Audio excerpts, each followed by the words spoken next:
افسوسناک خبر شامل کرتے ہیں 18 ہزاری سے، جہاں پر سید غلام علی شاہ کی رپورٹ کے مطابق نزدیکی علاقہ شاہ سید علی کے قریشی خاندان کے 4 نوجوان دریا میں نہاتے ہوئے ڈوب گئے۔ ایک لاش برآمد کر لی گئی جبکہ 3 کی تلاش جاری ہے۔ مزید جانتے ہیں سید غلام عباس شاہ سے۔ جی غلام عباس، کیا تفصیلات ہیں آپ کے پاس؟ ادھر 18 ہزاری کے نزدیکی علاقہ شاہ سید علی کے قریشی خاندان کے 4 نوجوان دریا میں نہاتے ڈوب گئے۔ ایک لاش برآمد، 3 کی تلاش جاری۔ پھر ولایت حسین شاہ دربار پر زیارت کے لیے گئے۔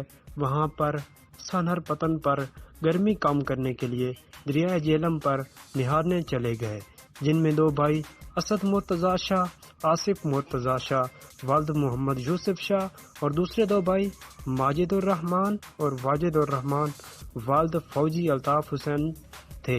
وہاں نہاتے ہوئے دریا کے پانی میں ڈوب گئے۔ ریسکیو نے آپریشن کر کے ایک لاش کو نکال لیا اور باقیوں کی تلاش جاری۔ بہت شکریہ غلام عباس آپ کا تفصیلات سے آگاہ کرنے کا۔ مزید خبروں اور تفصیلات سے آگاہ رہنے کے لیے دیکھتے رہیے لیڈ نیوز۔